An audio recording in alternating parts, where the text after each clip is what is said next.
morning. We have a code 13. We are your commanding officers. I'm Mariah. And I'm Caroline. And welcome to our monthly bonus episode on the Avengers. Yeah. So Mariah, let's get down to business. Oh. I forgot we do that in these episodes. Me too.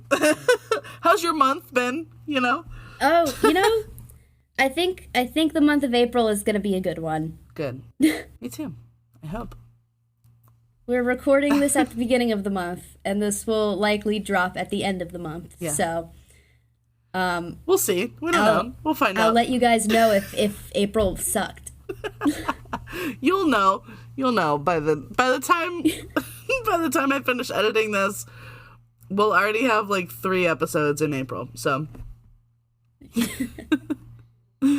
all right, let's do it. All right.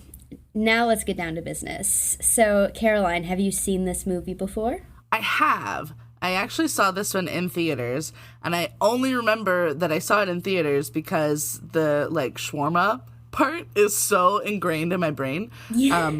But literally nothing else stuck. I remember, very iconic lines, but nothing else. Got it. Have you seen this before? This was actually the first MCU movie I ever saw. Wow. I went with a bunch of friends for one of their birthdays, and I was instantly drawn in. I went back and rented all of the DVDs back when that's what you did for the other movies, and me and Dad watched them all, in one weekend. And from then on, every time a new one would come out, we'd go see it in theaters. Aw, I love it. This is a very nostalgic one then. Yes.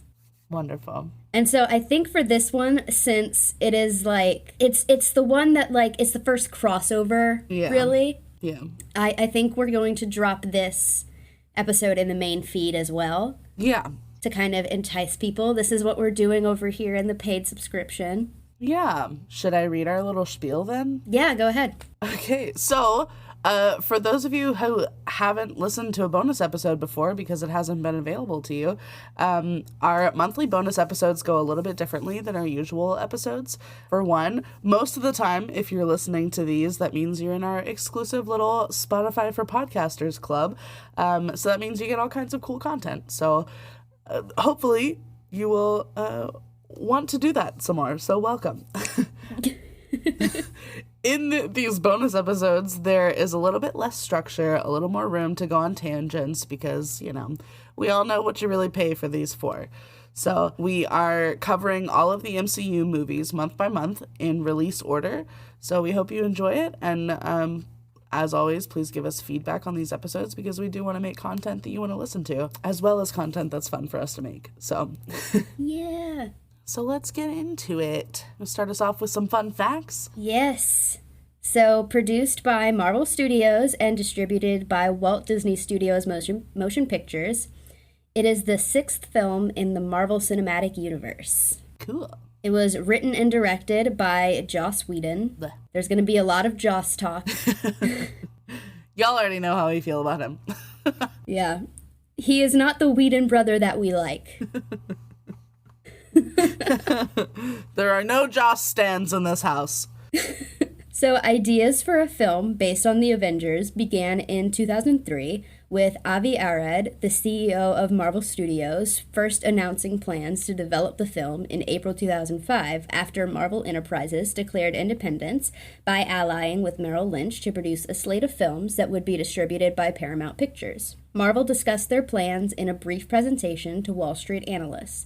The studio's intention was to release individual films for the main characters to establish their identities and familiarize audiences with them before merging the characters together in a crossover film. Screenwriter Zach Penn, who wrote The Incredible Hulk, became attached to the film in 2006 and was hired by Marvel Studios to write the film in 2007. In the wake of the 2007-2008 Writers Guild of America strike, Marvel negotiated with the Writers Guild of America to ensure that it could create films based on its comic book counterparts, including Captain America, Ant-Man, and the Avengers. Wow.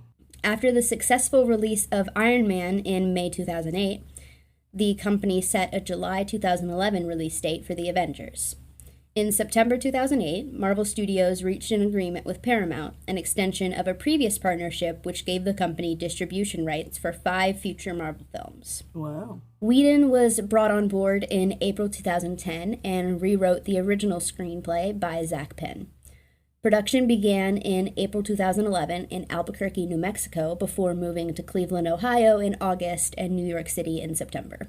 In July 2009, screenwriter Zach Penn talked about the crossover process, stating, "My job is to kind of shuttle between the different movies and make sure that finally we're mimicking that comic book structure where all of these movies are connected. There's just a board that tracks, here's where everything that happened in this movie overlaps with that movie.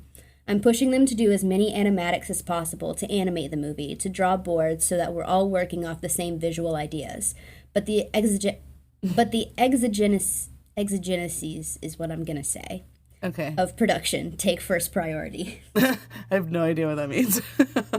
Nope, me neither. That is why we are not screenwriters. By April 2010, Joss Whedon was close to completing a deal to direct the film and to rework Penn's script, and was officially announced in July 2010. On the hiring, Arad stated, "My personal opinion is that Joss will do a fantastic job. He loves these characters and is a fantastic writer. It's part of his life, so you know he's going to protect it. I expect someone like him is going to make the script even better." Feige added, "I've known Joss for many years. We were looking for the right thing, and he came in and met on it. We wanted to find a director that's on the verge of doing something great, as we think Joss is." Whedon stated at the 2010 San Diego Comic-Con International that what drew him to the film is that he loves how, quote, "These people shouldn't be in the same room, let alone on the same team, and that is the definition of family." Is it though? I don't know about that one. I wonder if Jed has a different definition. Yeah, that doesn't sound like a flattering description. Yeah, interesting. Very interesting. So this is the part, there's a lot of like hero worship of Joss in a lot of these fun facts, but some of these quotes, when I was pulling them, I was like, "You bitch! Oh my god, you bitch!" So here's one of those like big you bitch excerpts that I said "you bitch" for. When Whedon received Penn's draft, he told Feige he felt the studio did not, quote, "have anything," and they should, quote, "pretend this draft never happened." What? Part of Whedon's issue was the lack of character connections in Penn's draft, which necessitated Whedon to begin, quote, "at square one." Whedon went on to write a 5-page treatment of his plan for the film and created the tagline "Avengers, some assembly required," riffing on the "Avengers Assemble" slogan from the comic books. The one that you hated? Yeah, the one that I hated. I'm like, that sounds so stupid. I liked it, but because it sounds stupid. Marvel quickly began working to sign Whedon to write and direct, only stipulating that he include the Avengers against Loki, a battle among the heroes in the middle, a battle against the villains at the end, and he get the film done for its May 2012 release. The script would go through, quote, "a lot of insane iterations of what might be," according to Whedon. Whedon explained that there was a point when it was not certain Johansson would star in the film, so he wrote a huge bunch of pages starring the Wasp and wanted Zooey Deschanel to play the character. This was another big "you bitch" moment, okay? Okay. He also was, quote, "worried that one British character actor," meaning Tom Hiddleston, "was not enough to take on Earth's mightiest heroes, and that we'd feel like we were rooting for the overdog. So I wrote a huge draft with Ezekiel Stane, Obadiah Stane's son, in it." What? The way that is worded, that one British character actor was not enough to take on Earth's mightiest heroes. But like, basically saying that, like, Tom wasn't up for the job. That's so fucked up. Like, first of all, then cast somebody else. Second of all, what? Why would you hire somebody that you don't think is, like, good enough. Also, he's a fantastic actor, but that's a different point entirely. He is, and he pulls it off, like... Yeah. And it's also, like, if you think that this particular character... Let's be generous and say that he was talking about the character. Okay. If you think that this one particular character isn't enough to be that much of a threat, then write him so that he is. Literally, you are the writer. It's your story, my dude. Talk about a self-own. Jesus. What an asshole. I hate him. And it's like, that was one of Marvel's only stipulations, was that they stick with Loki as the villain. And he was like, but I'm not sure. Write it better. Like, what? What are you talking about? You don't like that story. Then make it a better story. God. All right, continuing. Once all of the actors were, quote, locked in place, the movie stayed on mission. Whedon would ultimately share final screenplay credit with Penn, though Whedon noted he fought for sole credit and was, quote, very upset about it. Penn felt the two, quote, could have collaborated more, but that was not his choice. He wanted to do it his way, and I respect that. Class act, Mr. Penn. Good job. Good on you. We stand Zach Penn in this house. Yes. And Zach Penn only. We could have had a more collaborative process, but, you know, he's an asshole, so... God. He's like, no skin off my back, man. Literally. For Joss to be like, well, I wanted to be given sole credit. You didn't write the original script. You rewrote it. But it was somebody else's idea first. What? Yeah, like, from what I gather, the idea, like, the story beats that Joss had to write around, the ones that Marvel gave him the stipulations for, yeah, that was what they liked from Zach's script. That's what it seems like. That's what they liked from his original screenplay. Yeah. So that's his story. You are fleshing it out more, but you did not solely write this story. Right. Just by nature, like, just by matter of fact, like, you... That's just how it works. Wow. I hate him. But in his mind, he had to start at square one, so...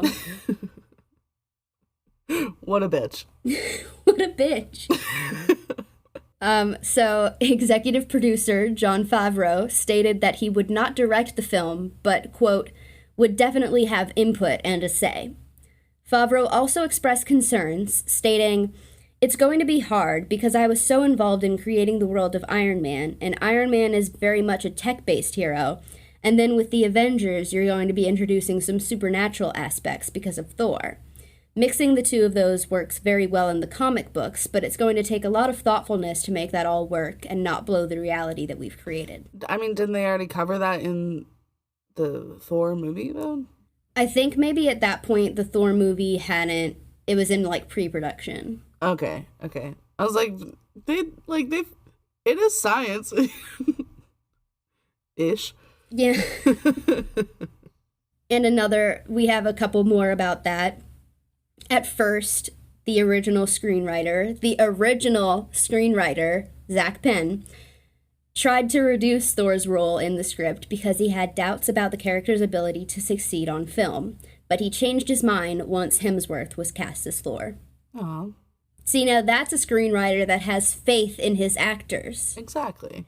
In January 2010, Marvel Studios chief Kevin Feige was asked if it would be difficult to meld the fantasy of Thor with the high-tech science fiction in Iron Man and the Avengers. No, he said, because we're doing the Jack Kirby, Stan Lee, Walt Simonson, J. Michael Straczynski Thor. We're not doing the blow the dust off the old Norse book in your library Thor. And in the Thor of the Marvel Universe, there's a race called the Asgardians, and we're linked through this tree of life that we're unaware of. It's real science, but we don't know about it yet. The Thor movie is about teaching people that. Yeah. We're on the same wavelength. I get them. You and Kevin.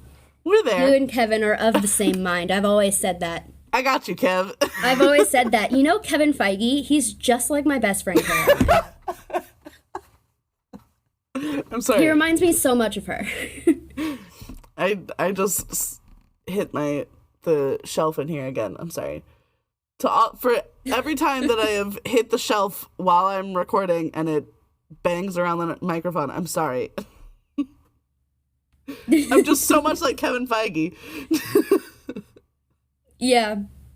Kevin Feige always banging things around. Tom Hiddleston revealed in an interview with The Guardian that the code name for the film early in its production was Group Hug. Aw, that's cute.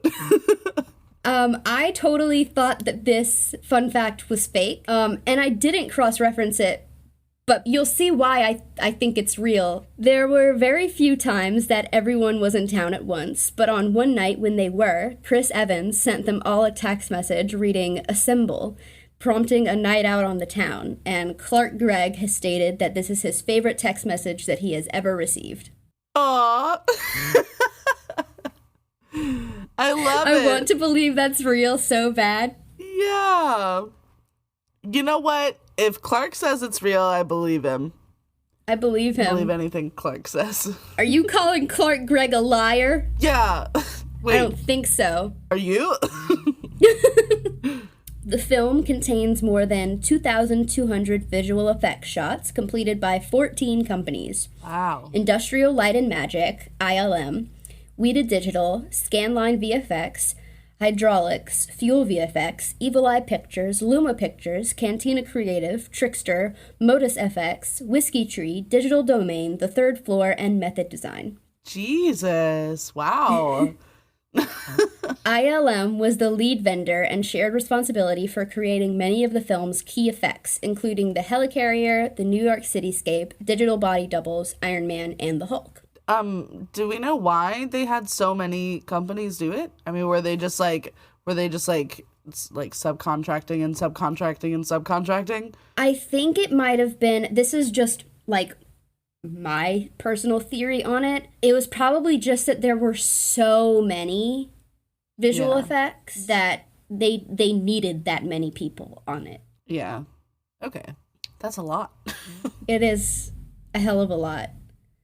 I wonder if they still do that today, or if, because I know there's issues now with Marvel's VFX creators saying that they're overworked.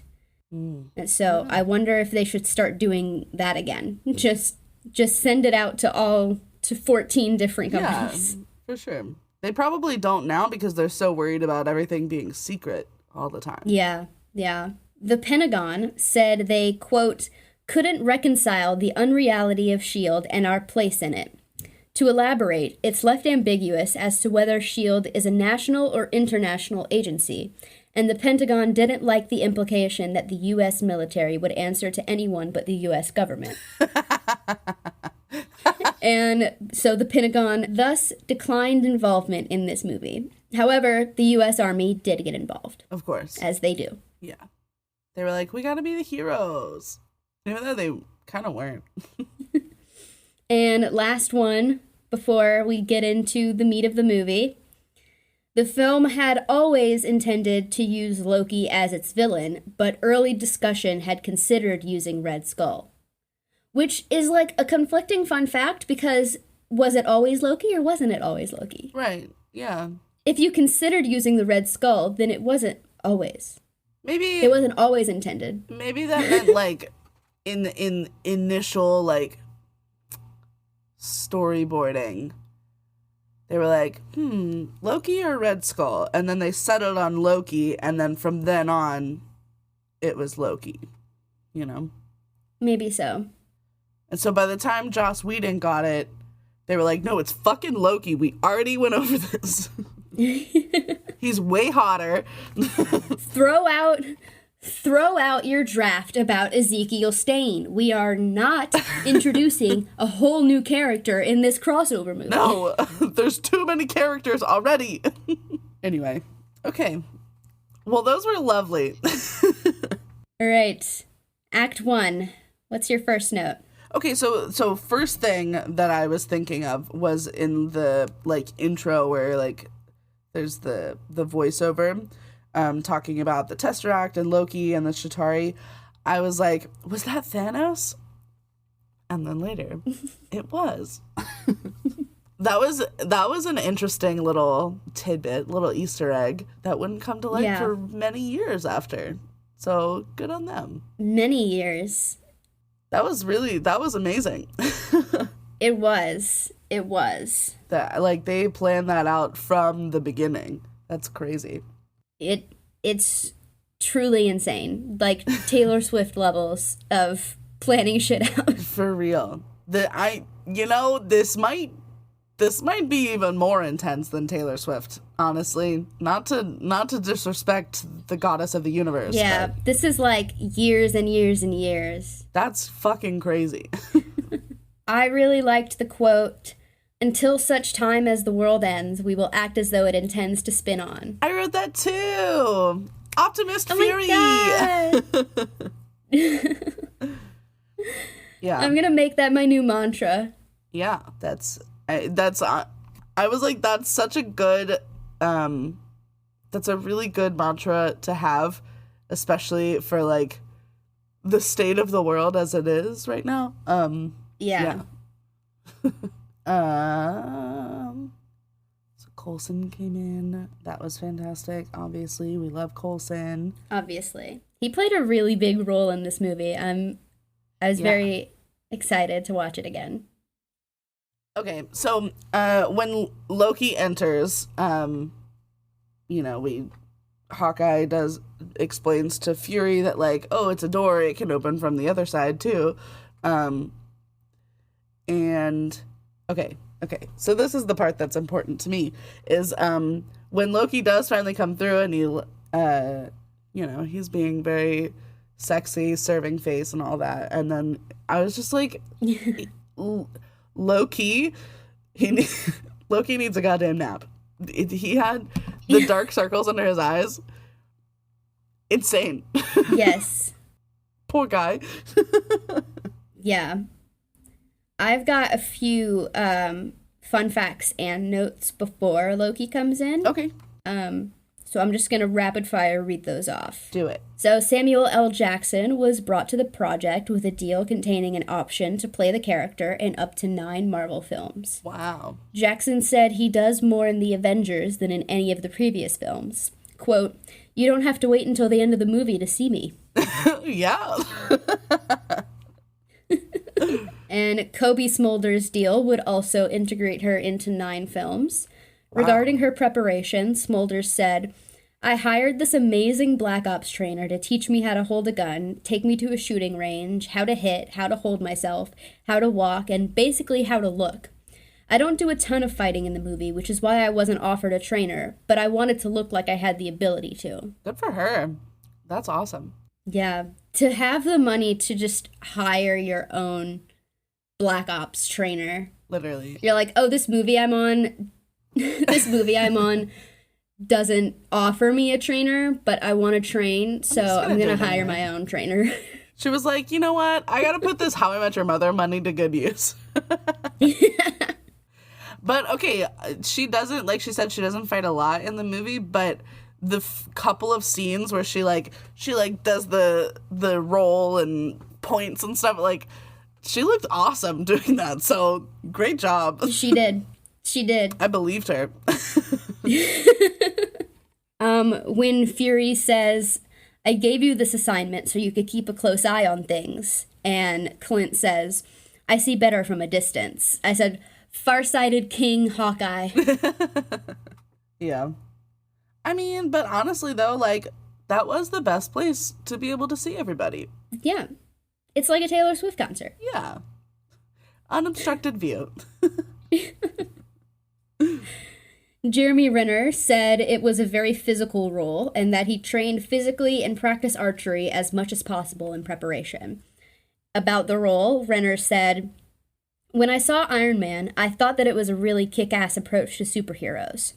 Then they told me about this Hawkeye character, and I liked how he wasn't really a superhero. He's just a guy with a high skill set. I could connect to that." Yeah. Yeah, I like that really most of the people on the Avengers are not superpowered. Yeah. It's pretty cool. And then related to how Loki looks like he needs a nap. First of all, I said Loki looks unwell. Yes. About his character's evolution from the film Thor, Hiddleston said, I think the Loki we see in the Avengers is further advanced. You have to ask yourself the question, how pleasant an experience is it disappearing into a wormhole that has been created by some kind of super nuclear explosion of his own making? True. So I think by the time Loki shows up in the Avengers, he's seen a few things. He's like, I've been through some shit, okay? Give me a break. No, really. And yet, the dark circles are so hot. Mm-hmm. I also really liked the quote, an ant has no quarrel with a boot. Yes. Oof. So good. Related to that, Loki also was saying, I bring glad tidings of a world made free. And then Fury's like, free from what? And he's like, from freedom. What? What? What are you talking about? Free from freedom? Like, can you listen to yourself for like 3 seconds, dude? I've got a fun fact about that later on in the movie. Okay. Because Tom Hiddleston had a quote about that I thought was really interesting. Okay. I'm curious to hear what he has to say about it. I was going to make another joke about the dark circles, though. I think I may have actually, if I've said it before, let me know. But one time I went on this like lunch date with a stand-up comedian from Baton Rouge. Nobody would know him. But on that date, part of the conversation that we were having was about how tired we are all the time. And so he told me that he added that a joke into his set from that conversation. And it was that, like, how did he say it? It was like, I'm really into girls with dark circles under their eyes because it means they're as tired as I am, or something like that. I don't know. But I agree. Dark circles are sexy as hell. We're all fucking exhausted, okay? There was a part where some agents like dropped a bunch of like briefcases and stuff. Yes. When the thing, and Coulson was like, leave it. Always concerned with saving people over things. Yeah. I love Coulson. I love him. I reacted. I didn't write anything about it, but I did react to that moment. I was like, no, the briefcases. Okay, so when the whole like fucking facility is like imploding into the ground, how the hell did Hill get out of that? How did anybody get out of that? That was insane. It was. I have a note about that. I said, man, a whole base collapsing in on itself. That's terrifying. Literally. Also, why did Loki and Hawkeye and like his little minions that he turned, they all decided to take a truck and like they have jets on this base that he can fly. Why would they choose to drive out of there? That was stupid. You're right. So, Clark Gregg was cast as part of a multi-picture deal with Marvel. Gregg said his role was expanded in the Avengers. What Agent Coulson had become in terms of the import of this particular story and how important his job is in bringing the Avengers together, it kind of felt a little surreal, like somebody was playing a prank and that wasn't the real script. But it wasn't. It was the real thing, and I got to show up and do that stuff, and it felt like such an amazing payoff to what the journey had been and the fact that I had been doing it for 5 years. Aw, Clark. I did think it was interesting, I guess, because, like, I know we love Coulson, and we have this, like, relationship with the character because of, but the show came later. So I'm trying to picture, like, what he has actually done within these movies, like, where everybody else was actually introduced to him. And it feels like a lot of his relationships with the Avengers, they all got to know him outside of what we actually saw, and so it felt weird and like rushed for him to like be so important to every single member of the team, you know? Was that just me? I don't know. I don't know, because he was in Iron Man and Iron Man 2 and also in Thor. Yeah. And then you see like him being a fanboy over Cap.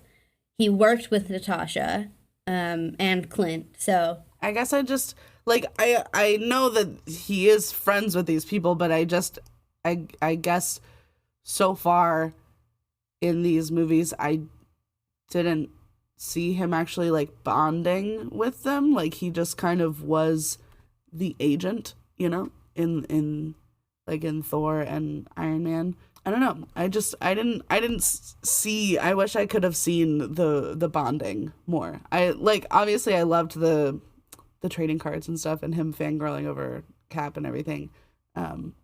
It felt like I was just being told, oh, he's important to these people, you know, and I wasn't actually shown that. I disagree, but I respect your opinion.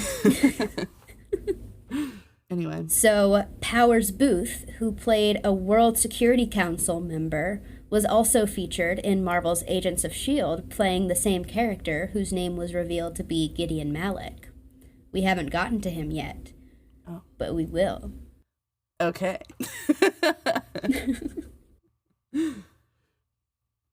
He was one of the people in the Mysterious Council? Yeah. Okay. What did you call them? The World Security Council. World Security Council. Okay. They all seemed dumb. They come up quite a lot in the MCU, at least the early MCU. Okay, cool. Well, I will make sure that I say that every time. Okay, so when Nat was being introduced, her iconic, like, you really think I'm pretty line? I loved it. I love that Natasha's whole thing is using her sexuality to her advantage to make men underestimate her. Yeah. Like, on purpose. Yep. So they give up all the info willingly.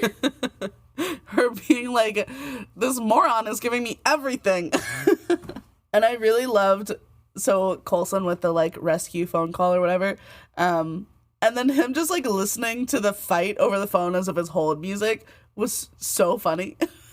Just patiently waiting.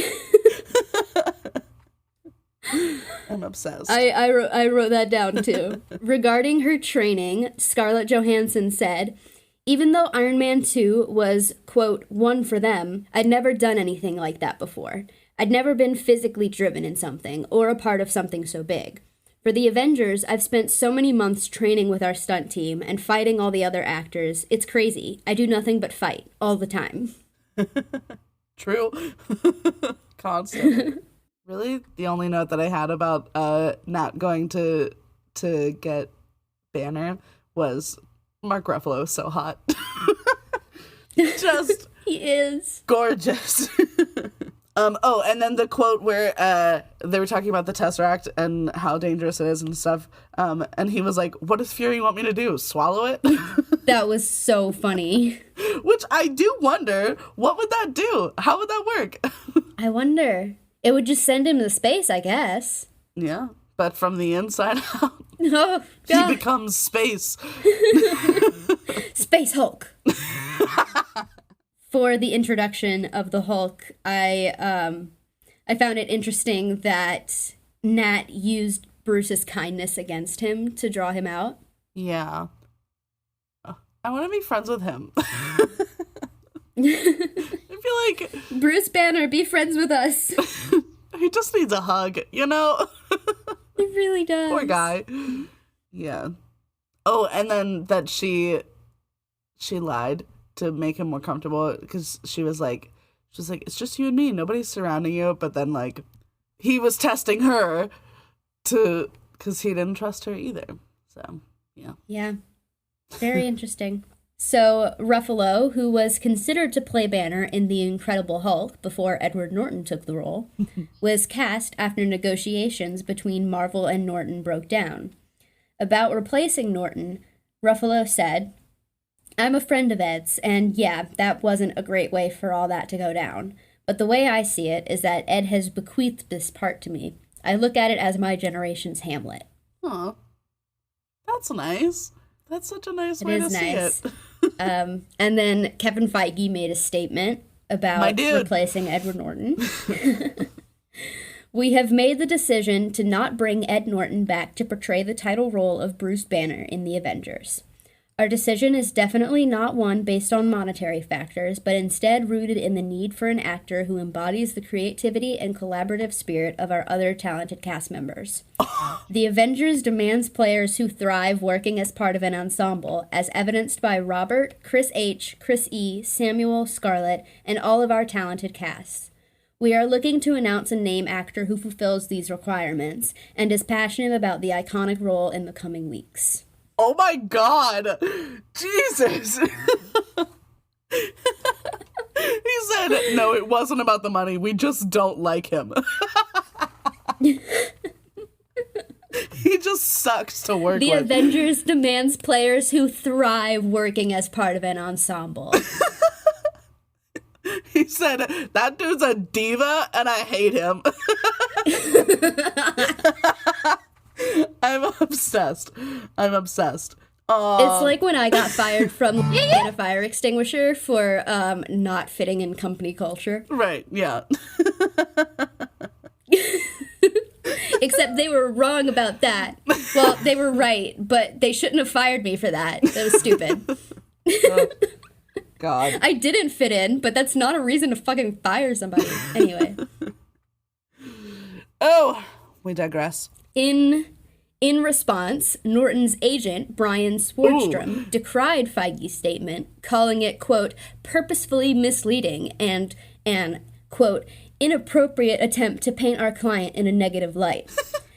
In October 2014, Norton claimed it was his own decision never to play Hulk again because he, quote, wanted more diversity with his career and did not want to be associated with only one character. Okay. Fight Club? What? Only one character? I mean, dude, you won. Hardly anybody even knows that there was a Hulk movie. Right. Nobody even remembered you. You did it. You did it. Great job. You did it. Great job, Ed. You will never be typecast as Hulk ever again. What has he done since then? I have no idea. He's been like the we dad discussed on a couple this things. in the Incredible Hulk episode. Yeah. But I literally had never heard of Edward Norton before we watched The Hulk. The only thing that I know off the top of my head that he's done is Fight Club. Anyway. Yeah, I haven't seen Fight Club. I love this drama, though. Wow. It's so juicy. It is. Wow. The tea. I do like that they want Bruce for his scientific ability, though, and not for the Hulk. Yeah, absolutely. Well, I mean, and because they can't control the Hulk, so that would have been stupid anyway. Yeah. That would not have been a smart move. And I think I talk about this later, but I really loved Bruce and Tony being like science bros. Yeah, I do love that as well. It was very cute. So really the only thing that I had to say about Steve's reintroduction was when Fury was like, is there anything about the Tesseract that we should know now? And he said, you should have left it in the ocean. And honestly, I agree with that in so many ways. I think that most things that you find in the ocean should probably be left in the ocean. Actually. It's a scary place. I don't know why, but what I thought of What I thought of when you said that was the fact that a blobfish doesn't really look like that. It's just how that fish looks when you take it out of the deep, like, pressure of the bottom of the ocean. The fish just kind of explodes. Ew. Exactly. Everything you find in the ocean, just leave it. Leave it there. Just leave it there. That's where it belongs. I just think it would be so incredibly jarring to wake up to an entirely new world. Oh my God, yes. Like a 70-year coma. Stop. I feel jarred every time I wake up after one night. Couldn't even imagine. Yeah. 70 years. And the amount of technological advances. Oh my God. And then to see that the very thing that you were trying to stop Hydra from using to destroy the world in the first place is now in the hands of another bad guy. It's like, what did I just freeze for? What did I do all that for? I'd be so fucking mad. Everything was for nothing. I'd be so fucking mad. I'd put it in the ocean on purpose. Evans was cast as part of a deal to star in 3 Marvel films in addition to the Avengers. He said that Steve Rogers is much darker in the Avengers. Quote, "It's just about him trying to come to terms with the modern world. You've got to imagine, it's enough of a shock to accept the fact that you're in a completely different time. But everybody you know is dead. Everybody you cared about. He was a soldier, obviously. Everybody he went to battle with, all of his brothers in arms, they're all dead. He's just lonely. I think at the beginning it's a fish out of water scene, and it's tough. It's a tough pill for him to swallow.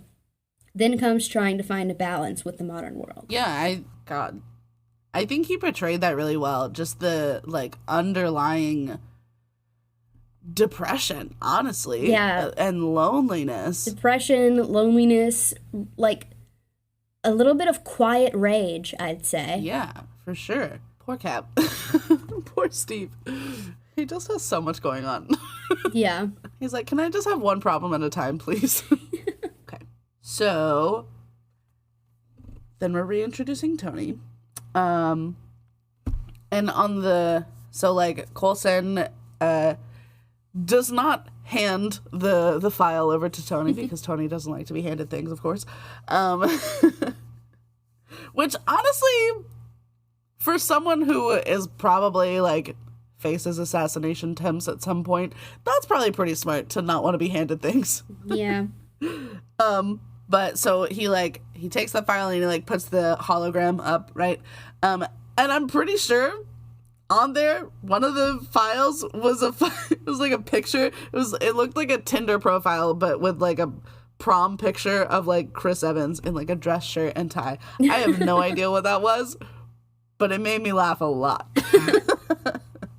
I do like all the talk about clean energy. They're a little confused, but they got the spirit. Yeah. I think it really makes a lot of sense for Tony to be so passionate about clean energy in general, because I feel like it kind of is his way of making some kind of amends for the oil wars that he has, helped stir in his life with all of the weapons that he's made and designed and everything. I feel like that makes a lot of sense for him to be like, I need to find the solution to this particular problem, And then the first mention of the cellist. Yeah. Yeah, I've got just the quote. "I want to hear about the cellist. Is that still a thing? She moved back to Portland." What? Boo. Aww.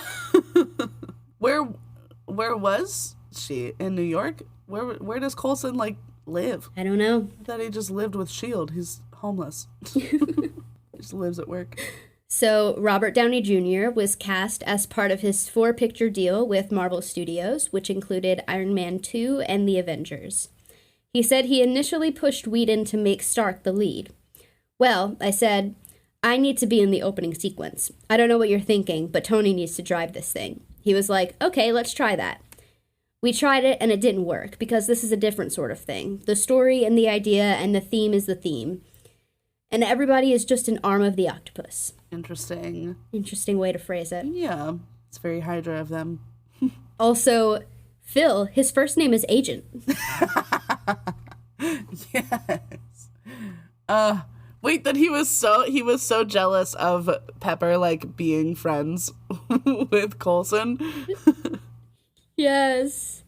Pepper is so sweet. I'm so glad they included her in this movie. Like, I don't think it would be half as good if the only characters from the previous movies were the heroes. Well, because, like, you know, you have to give them some kind of, like, personality outside of just, I am the protagonist, you know? I don't know. Yeah. And Paltrow was actually cast at Downey's insistence. Prior to this, Whedon had not intended the film to include supporting characters from the heroes' individual films, commenting, "You need to separate the characters from their support systems in order to create the isolation you need for a team." What? That's what Whedon said? Yeah. Does he know how, like, relationships work? Probably not. Does he have any friends? He has no friends and he hates his family. What? You have to be isolated. You have to be isolated in order to want to join a team?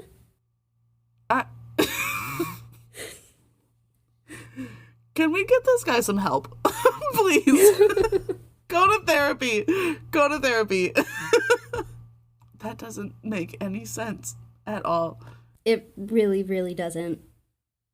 So, like, what I'm hearing is that every good thing about this movie was at the insistence of someone else and not Joss Whedon's idea. Yeah.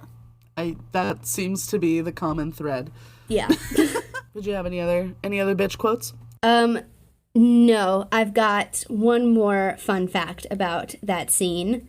Gwyneth Paltrow is noticeably barefoot in all of her scenes in Stark Tower, yes. While Robert Downey Jr. is in 3 or 4 inch platform shoes, so he looks taller than her. And he still didn't look taller than her. He still didn't. What?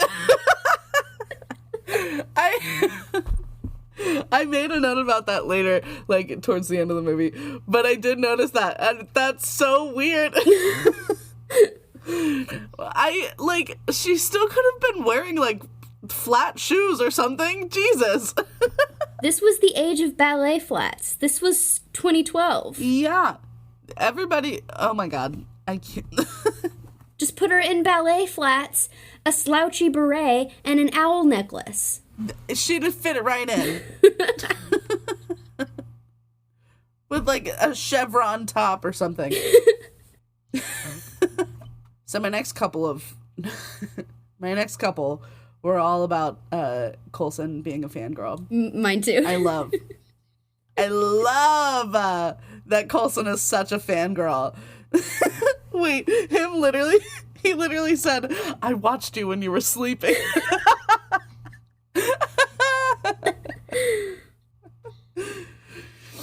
Oh my God. I'm obsessed. And him being so flustered around Steve. It's yes. fucking adorable. I know how that feels, Phil. I've been there.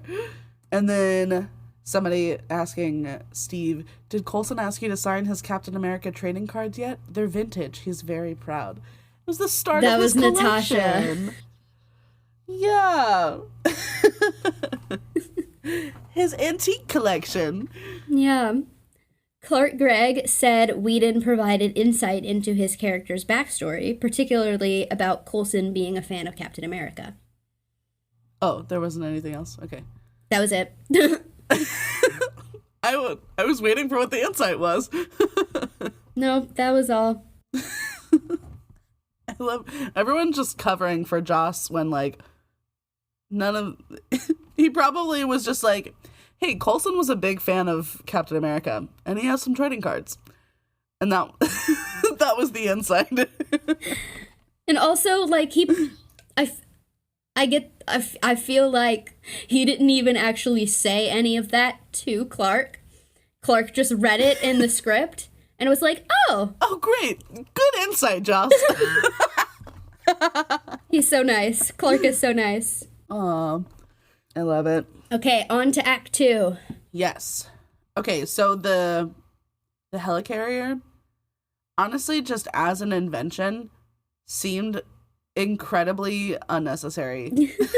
Like, they made that just to say that they had one.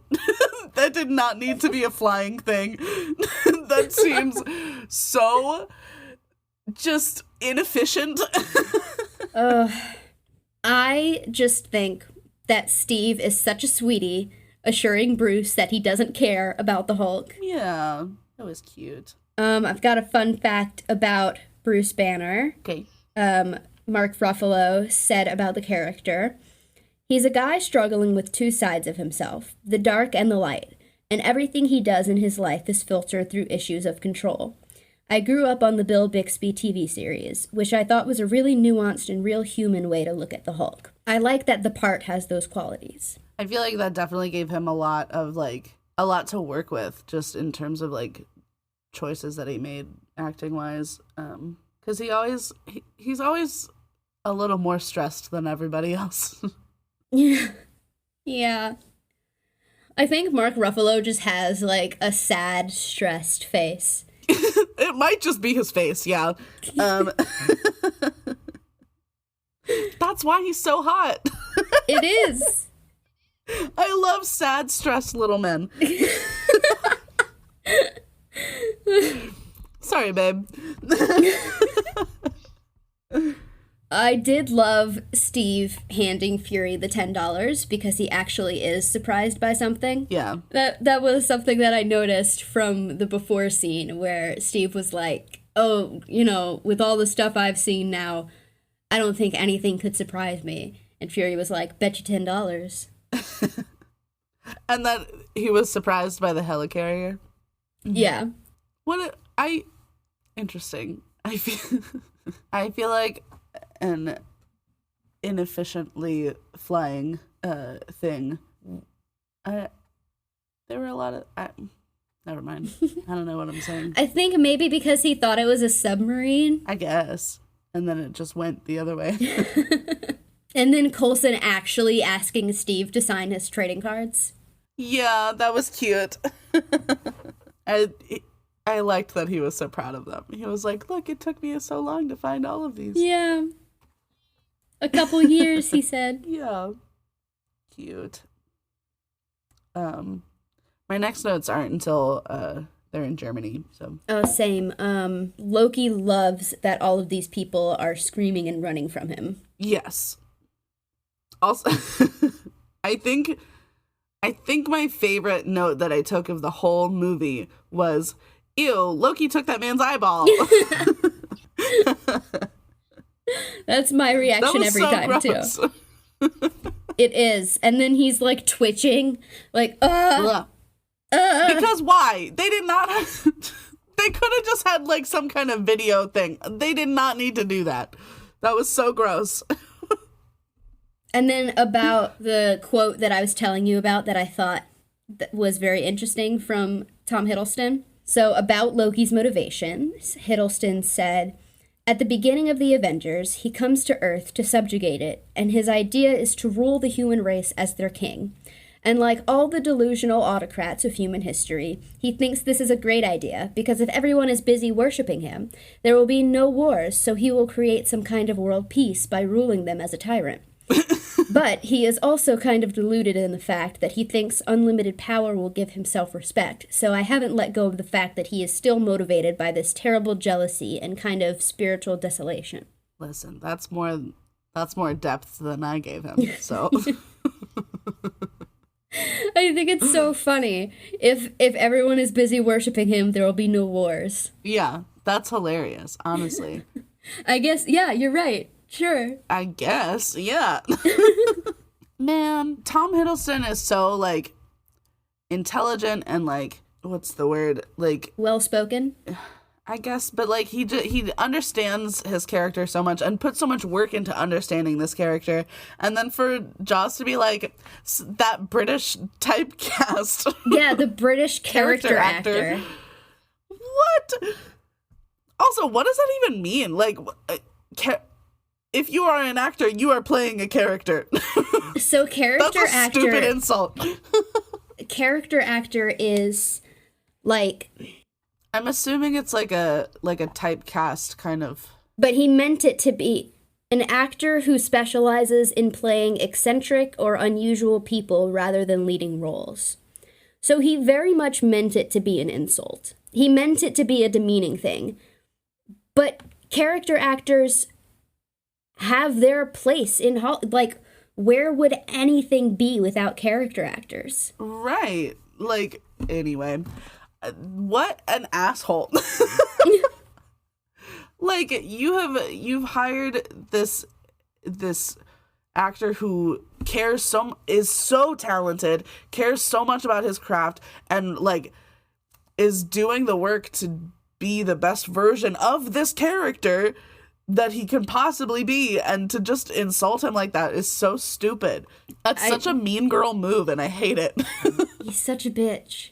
Anyway, so then the iconic kneel scene where the one man in the crowd, I thought that it was interesting that he did kneel at first, and then once he heard what Loki was saying, he stood back up, and then he said, "I won't kneel to men like you," and Loki says, there are no men like me, and he says, "There are always men like you," and I just has Loki ever met a man? There are no men like me. There are so many. Yeah. I'm not sure if this was ever confirmed or if this was just a fan theory, but I remember back in my Tumblr days seeing posts that that man was Jewish, and so that's what he was talking about. He was specifically talking about Hitler. That sounds familiar. Yeah, I think I probably read whatever you reblogged about it. So, yeah. But yeah, I thought that was a really very poignant exchange there. Yeah. And then immediately, Steve made me laugh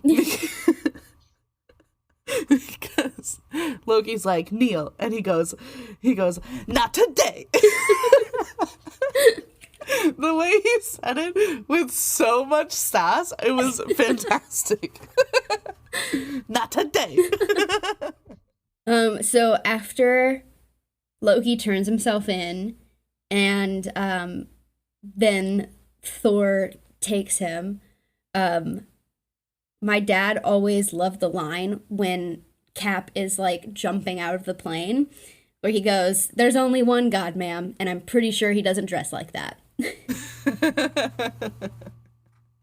I didn't make any notes about that, but I remember thinking like that would have been something that I would have liked when I was in high school too. That there was me on my little Christian girl on my blog. I reblogged GIF sets of that. We all went through our phase, you know. So then when Thor is like trying to talk some sense into Loki, and he's like, "You gotta listen to me," and then Tony like takes Thor out, and Loki's like, "I'm listening."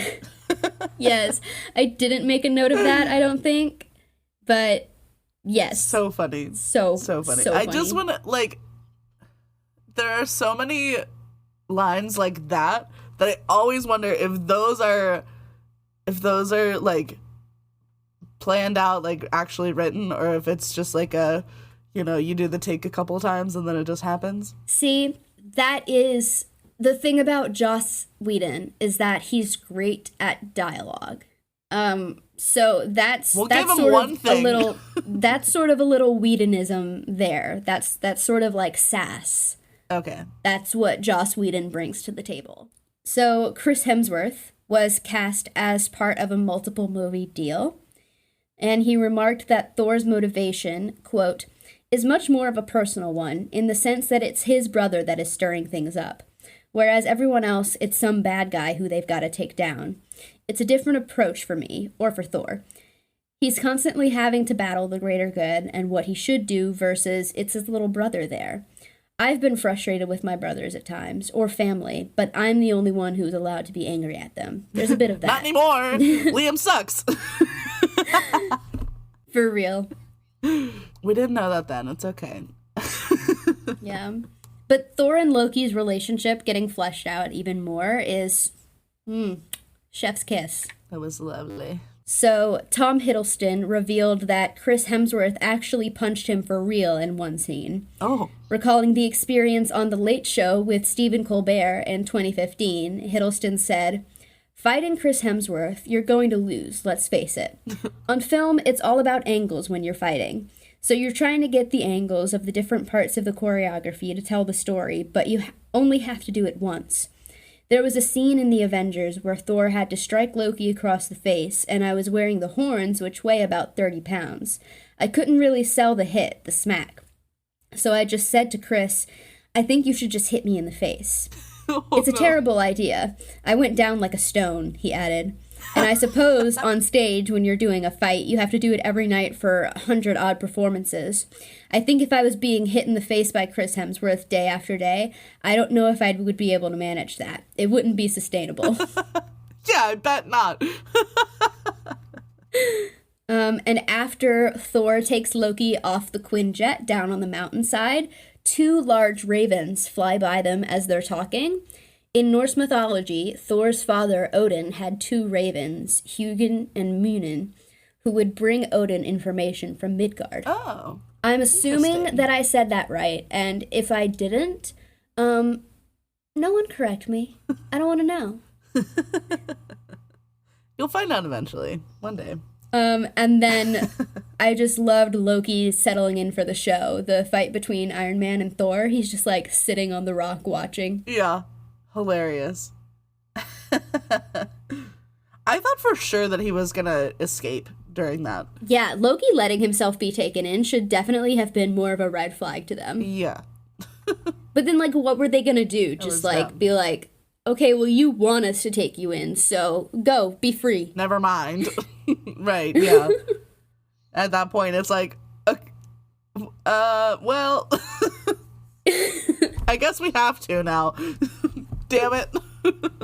It's obvious he wants us to, but why does he want us to? Right. They'll be like, but maybe it's reverse psychology. But maybe it's reverse psychology. I did very much appreciate Steve breaking up the Tony and Thor fight because I thought that was unnecessary. Yeah. But that may just be me not appreciating fight scenes. I don't know. Yeah, I feel that. I say it later, but I never know what to take notes on during the fight scenes. And so, like, the entire end of the movie, I'm just like, well. Literally. They sure are doing things. There's some action. So when Loki is held prisoner on the helicarrier, the computer screens monitoring him shows an infrared image of the cell. Loki's temperature is shown as blue, or cold, due to the fact that he is a frost giant by nature. Oh, very interesting. Mm-hmm.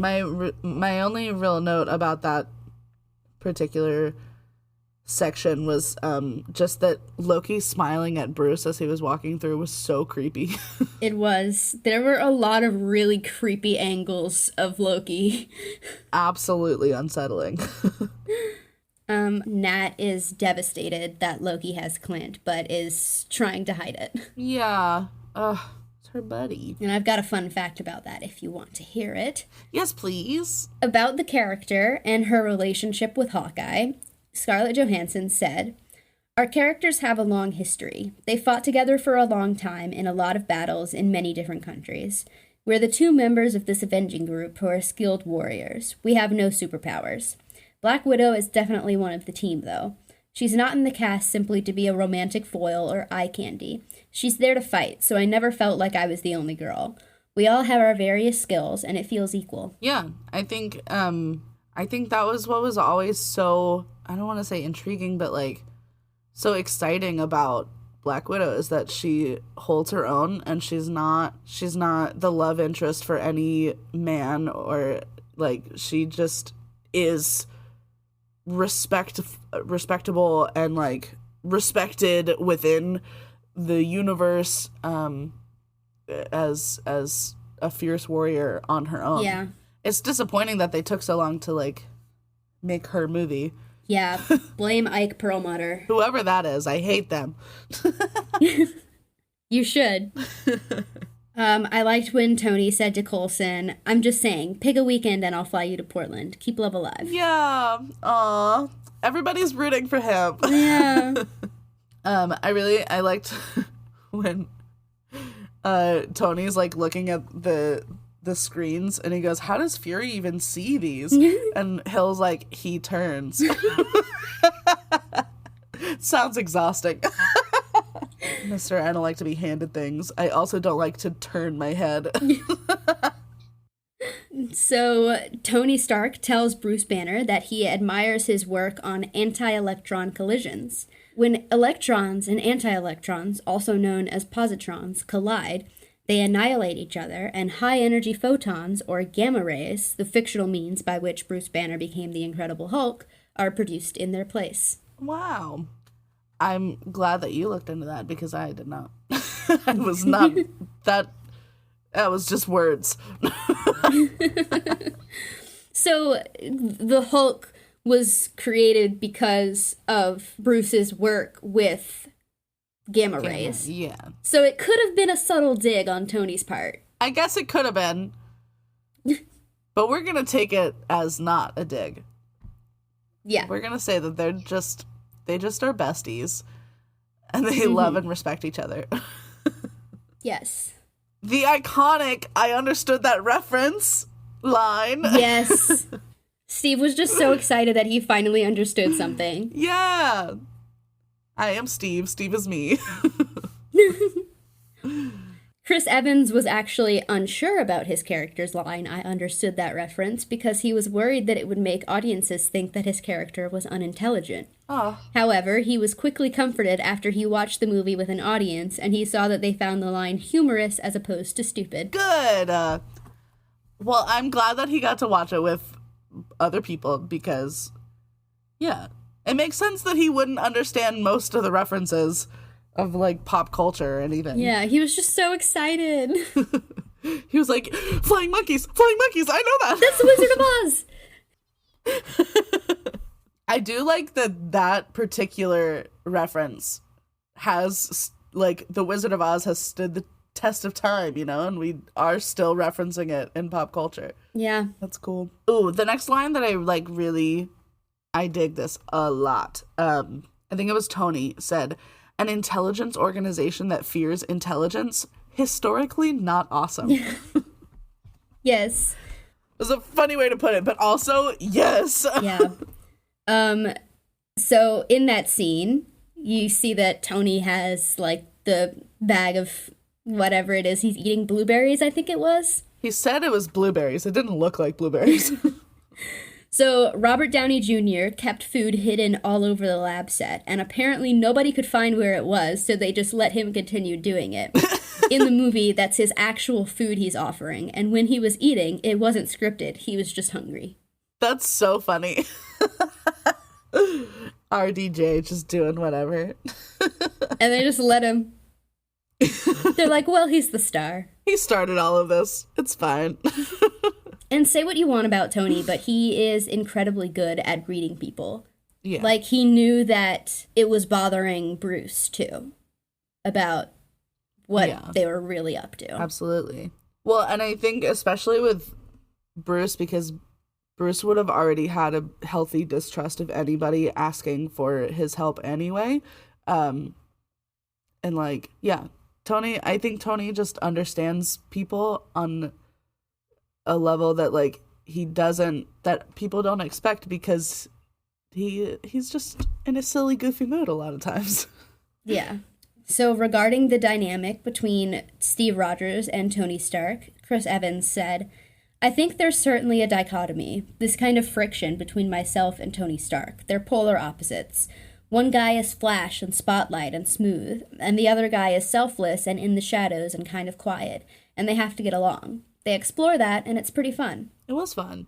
I do like, I think the, all of the headbutting and, like, I don't know, the competition between these large personalities is fairly realistic. Yeah. For, like, real world teams. So I love I love that Selvig is like doing all of this really delicate like chemistry sciencey stuff, but like in the back of a moving truck. Yeah. I was like, there has to be a better place for him to be doing this. So the argument scene where they're all yelling at each other, it always stresses me the fuck out. I was like, can y'all stop? Yeah. Just chill out for a second. And like the way it's shot. So I have a fun fact that neither of us will understand, but one of our listeners is bound to and will think it's cool. So I'm including it. Oh, good. Cinematographer Seamus McGarvey stated that he composed the frame with a 1.85 to 1 aspect ratio to cope with the main character's varying heights, explaining, "Shooting 1.85 to 1 is kind of unusual for an epic film like this, but we needed the height in the screen to be able to frame in all the characters like the Hulk, Captain America, and Black Widow, who is much smaller. We had to give them all precedence and width within the frame. Also, Joss knew the final battle sequence was going to be this extravaganza in Manhattan, so the height and vertical scale of the buildings was going to be really important. The film was McGarvey's first venture with a digital camera, the Arri Alexa. The Canon EOS 5D Mark II and Canon EOS 7D digital SLR cameras were used for some shots, and high-speed shots were captured on 35mm film with the Arriflex 435. About his visual approach, McGarvey remarked, "Joss and I were keen on having a very visceral and naturalistic quality to the image. We wanted this to feel immersive and did not want a comic book look that might distance an audience with the engagement of the film. We moved the camera a lot on Steadicam, cranes, and on dollies to create kinetic images, and we chose angles that were dramatic, like low angles for heroic imagery." Cool. Yeah. So when Nat was talking to, or like secretly questioning Loki, and he said Mewling Quim, disgusting. Why? What is I that? I hated it. I didn't look it up. I don't know. Ew. Whining Okay. Disgusting. I can't Ew. believe they were allowed to include That's that. gross. I know. Is this allowed? I hated it. Is that allowed? Gross. But it's okay because then Nat fucking got him. She fucking got him. And she was right. She was. Absolutely. Which then made sense why he was smiling so creepily at Bruce when he walked through. Yeah.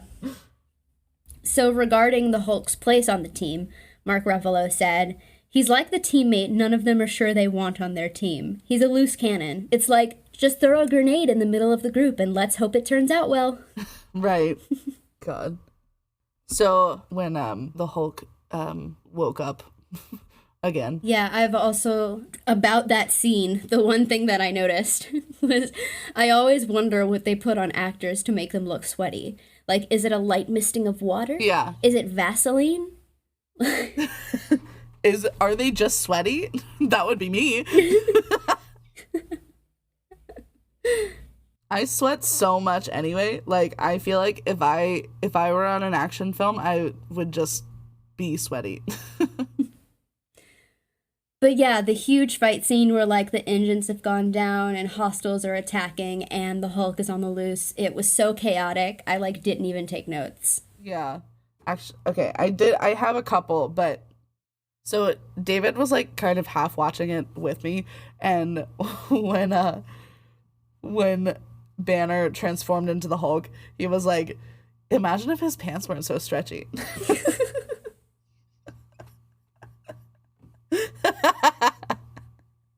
Which I'm pretty sure we did say that in one of the Hulk movies, because Yeah, he was feel like, we talked about stretchy, that. stretchy. But like that would be very uncomfortable to just see all that shit just flopping around, you know? Give us the Hulk dick. We want to see it. And then, okay, so when Tony tells Steve to to make sure that whatever is running, I don't know, and Steve's like, it seems to run on some form of electricity. And all I could think about is that is the exact level of understanding as our current senators and congressmen that are talking about, does TikTok connect to home Wi-Fi? It's measuring the dilation in your eyes. If I download TikTok onto my phone and then I connect it to my home Wi-Fi, will it then have access to my home Wi-Fi? It's the same exact energy, and that's all there is to it, okay? Oh, okay, and then, so Thor is, like, running after Loki in his little cage or whatever, and when Loki, like, crouches down or whatever to trick Thor into coming after him, and then he disappears because he's a hologram or whatever, was so funny. His little crouch was so funny for no reason. Why did he do that? It was literally like when I'm trying to get my dog riled up and I'm like, oh, what? Oh my God. And he was like, are you ever not gonna fall for that? That was funny. Did you have anything about Coulson's death? I have Coulson, no! Hashtag Coulson lives. I said almost the same thing. I didn't include the hashtag, but I did say Coulson, no. Not the trading cards. I know. And okay, I thought it was fucking... I didn't remember this part from the first time that I watched it, but I thought that the trading cards with like blood on it, that was a little much. It felt a little weird. Because why would he just be carrying them around? Well, I mean, he was gonna try and get Cap to sign them, but it wasn't real anyways, so. When Nick Fury tells the Avengers of Agent Coulson's death, Tony's arc reactor is not glowing. This is a goof cinematically, but fan theories suggested that his heart is dead like his friend, since it glows before and after this scene. Aww. I love that it's like a mess up and it's like, but his heart is dead. His heart. Aww. Oh, okay, so this was where I said, so Fury was finally explaining the Avengers initiative, but the way that he's explaining it to them, it's like he's punishing them for, like, acting out or whatever. But, like, he literally could have avoided all of that disagreement and fighting just now if he had just explained from the get-go what they were doing, instead of throwing a bunch of random powered-ish people in a fucking plane together with no information and expecting them not to question anything. And these are all, like, not only are they very powerful people, they're very intelligent people. Like, yeah. Just throwing them together with no information and being like, don't ask any questions. You think there's not going to be a problem?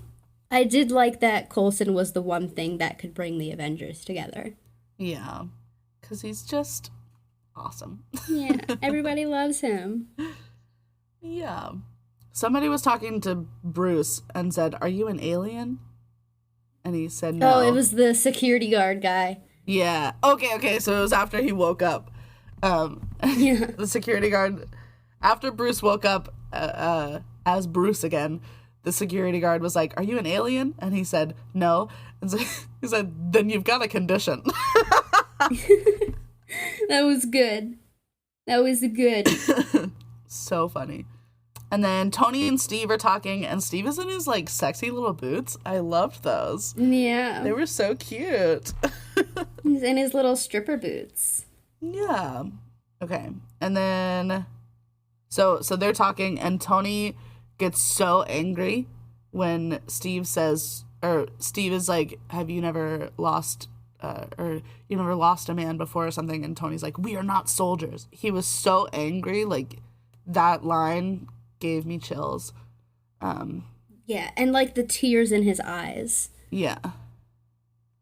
I think Tony is so, as a character, he has become so interesting because, like, while he has not been a soldier before, he has seen war and he's seen the effects of war, and he has been a proprietor of war and, like, felt the guilt of being the person who designed all of these weapons, like, created all of this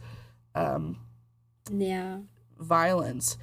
And so it makes so much sense for him to be anti-war now and to not want to boil human beings down to soldiers. He doesn't want anyone's death to just be referred to as we've lost men before. That little exchange was so rich. Yeah. I think it made a lot of sense for his character. That was a good thought. Thank you for that thought. Yeah. So, on to Act 3. So, Tony describes his group as Earth's mightiest heroes, that kind of thing. This refers to the famous tagline that has been featured on the cover of the Avengers comic books since its 1963 debut. The phrase was also used as the subtitle for the animated series, The Avengers, Earth's Mightiest Heroes, 2010. Cute. It is. Love that. I loved his whole conversation with Loki. Be like, no, I'm threatening you. Make no mistake, I'm threatening you. Whenever I get this far into a movie or episode, I stop taking notes because I'm just, like, so engrossed in the story. So you have no more notes? Well, no, I have actually quite a bit more notes. Oh, okay. I also loved, and there's one other person you pissed off. His name was Phil. Aww. I love that he started off the movie going, no, his first name is Agent, and then he says his name was Phil. Aww. I thought that it was really funny, all the cops showing up to this alien invasion, because, like, what the fuck are they gonna do? Yeah. Also, unrealistic. Yeah, they wouldn't show up that fast. No. If they show up at all. So, about the character's evolution from previous films, Robert Downey Jr. said, "In Iron Man, which was an origin story, he was his own epiphany and redemption of sorts. Iron Man 2 is all about not being an island, dealing with legacy issues and making space for others. In the Avengers, he's throwing it down with the others." Yeah. That's a nice little arc for him. Yeah.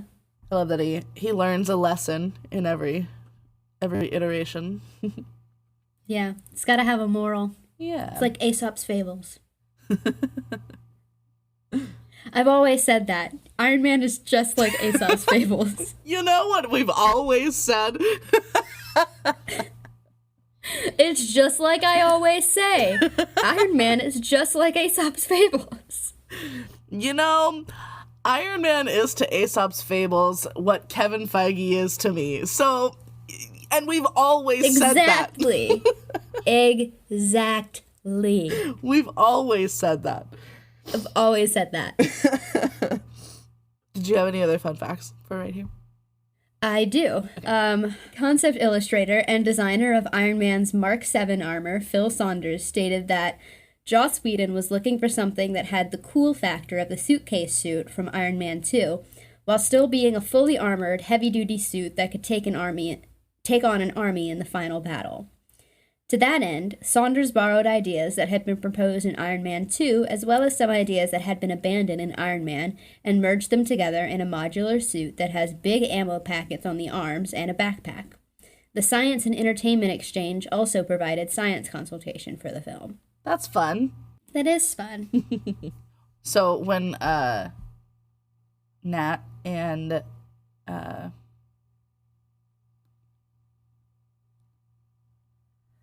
what the fuck is Hawkeye's name? Clint. Clint. Okay. Keep that in. Okay. So when Nat and Clint are flying Steve in their little jet, Steve doesn't even have a seatbelt or anything. Like, he's literally just, like, hanging around. It was ridiculous. Like, we've discussed, you can die. Yeah. I've got Just Like Budapest all over again. You and I remember Budapest very differently. That was so... I feel like that's so funny, and it also can be... Like, it can mean so many different things. Yeah. It's so vague. We do eventually find out what happened in Budapest, and it makes this line make no fucking sense. Oh, great. And that's all I'll say. Okay. Awesome. When do we find out what happens? In Black Widow. Ugh. In the Black Widow movie that came out years and years So and I have years to wait after. years? Just kidding. Yeah. Damn it. I mean, so did we. Yeah. Well, okay, did Joss Whedon write that one? No. Who wrote that one? Do we hate them too? I don't know. We'll find out I when don't we get think to it. And then the iconic, that's my secret, Cap. I'm always angry. Iconic. Yes. And so relatable. Oh my god. Yeah. For sure. This is the first production in which the actor playing Banner also plays the Hulk. Ruffalo told New York Magazine, "I'm really excited. No one's ever played the Hulk exactly. They've always done CGI. They're going to do the Avatar stop-action, stop-motion capture. So I'll actually play the Hulk. That'll be fun." Aw. He was so excited about it. Yeah.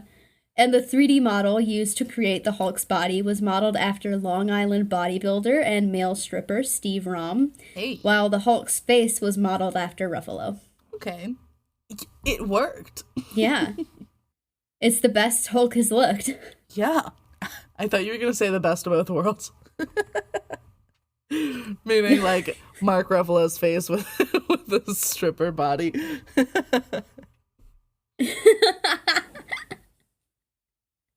I mean, yeah. But I do, the I'm always angry part is it's poignant because it's like, I feel like, for many of us in society at large, we all kind of have an undercurrent of rage. Yeah. If you're paying any kind of attention to what's going on in the world, we all just have that undercurrent of unbridled rage that is just waiting to come out the second we let it. But because we are in a civilized society, we're not allowed to let it out. Yeah. And so I feel like that's such a visceral, like, it's such a good line. It's such a good, like, the Hulk as an allegory for marginalized communities is so good. Yeah. Yeah. Yeah. I mean, I agree. Enthusiastically. Came out with all my, not really hot takes, but deep takes this bonus episode. Yeah. This is the one to do it. Yeah, for sure. I have so few notes about the fight itself. Yeah. Me too. The only ones that I have are that Hawkeye wiped that smug little grin off Loki's face with the exploding arrow. Yes. I literally said Loki catching the arrow and looking smug and then still getting blown up. You and me. Yeah. We're just like Kevin Feige. We are just like Kevin Feige. One thing that I also thought was funny was, or not funny, but just like very, very quintessentially human was, when the Hulk took down the like whale, ship thing, And but like he was running through the office, and then like the Finn came around and like took out a bunch of people that were standing next to the window. I was like, why are you next to the window? That's like emergency situation number one. Stay away from windows. Yeah. But so very human to be like, no, I'm safe behind this very breakable glass. I just want to see what's going on. No, I gotta see what's going on. Also, iconic line. I recognize that the council has made a decision, but seeing as it's a stupid-ass decision, I've elected to ignore it. Yes. And so I would like to know, who is on this council? Like, are they elected? Who are they to decide that they can just drop a nuclear bomb on New York City? I'm not sure if they ever get into it. We do see them again, but yeah. They are the World Security Council. Like, I understand that it's an unprecedented event, and like, God, how do you even begin to decide what to do in this situation? But a nuclear bomb on New York City, like one of, if not the most populated city in the world. Yeah. Like, really? That's their first attempt? That's their first decision? Yeah. It's insanity. But I loved that. So earlier in the movie, when Cap and Tony are fighting, Steve says, "You're not the guy to make the sacrifice play." But Tony did it. He made the sacrifice play. Yeah. He did it. That was because you can see like the moment on his face when he makes the decision, you know? Yeah. And Pepper not answering the phone because she's literally watching what's happening. Mood. I would be so mad at myself.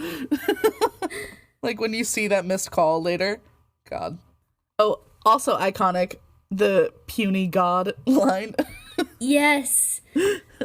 I've got a fun fact about that. Ooh. So, to create the Hulk's voice, Ruffalo's voice was blended with those of Lou Ferrigno and others. Ooh. However, the Hulk's only speaking line, "Puny God," was provided solely by Ruffalo. Aw. That's cute. He got to be the Hulk's debut voice. Yeah. Go, Mark. Good job, buddy. I loved the Stan Lee cameo as an Avengers denier. Yes. Superheroes in New York? Give me a break.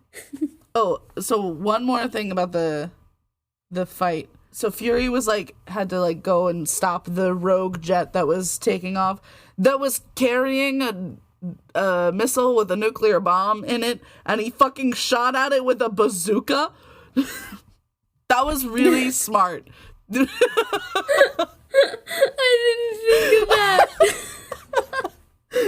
Like, you idiot. Oh. My stomach hurts. Oh my god. Nicky fucking Fury. What are you thinking? Nicky fucking Fury. So after with the Stan cameo and everything, and they're going through all the news stories about this, the guy who's like, these so-called heroes need to be held accountable for the destruction done to this city. Fucking why? They didn't cause it. They literally kept the city from being wiped off the map. Like, hold the fucking council responsible. They're the ones who are gonna blow you up. Hold Loki responsible. Literally, why? Why are we mad at the heroes? Because they can't punish the aliens who are already dead, I guess? Like, what? Yeah. That doesn't make any sense. Okay. My last note was Pepper being barefoot again. They are literally in like a construction zone. Like, they are renovating the entire fucking, that whole floor. There's construction everywhere, and she's fucking barefoot. Babe, please put some kind of shoes on. Sandals. We take flip-flops. Literally anything. Okay. So now it's time for the post-content content.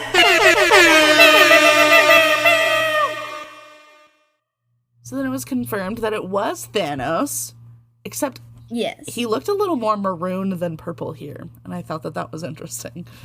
So scarlet it was maroon. So I wrote down the quote, "They are unruly and therefore cannot be ruled." Isn't that what unruly means? Literally. I mean, at least he has the definition of it. He's like, yeah. I know what word I'm saying. You got it.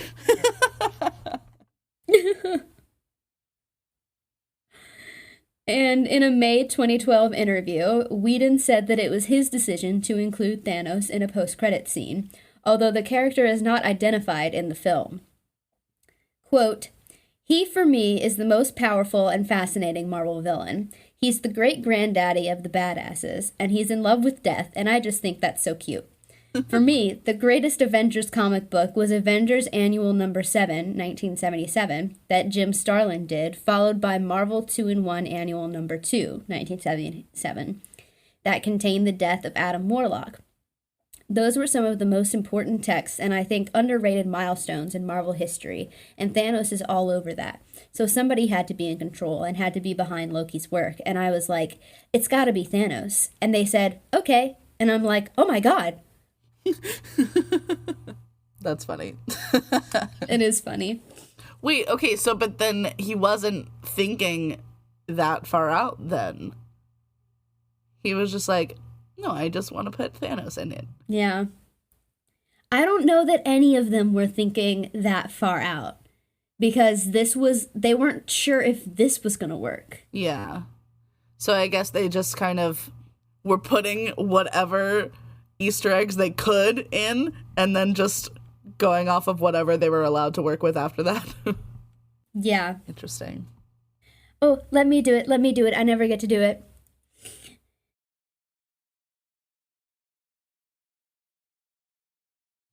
I forgot the air horn. I was so excited to say it. You did it. I did it. I loved the silent shawarma dinner. Yes. I was like, my note here, I know we said we were going to stop saying that, but my note here is, what is shawarma? Look it up.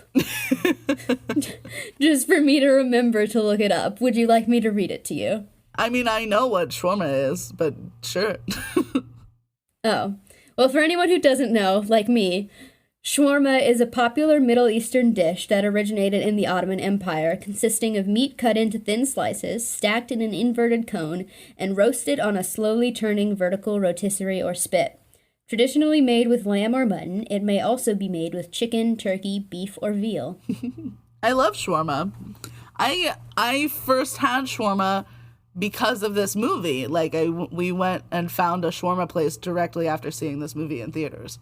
Shawarma, like, sales for shawarma went up. So you were part of that. I was. I was part of history, y'all.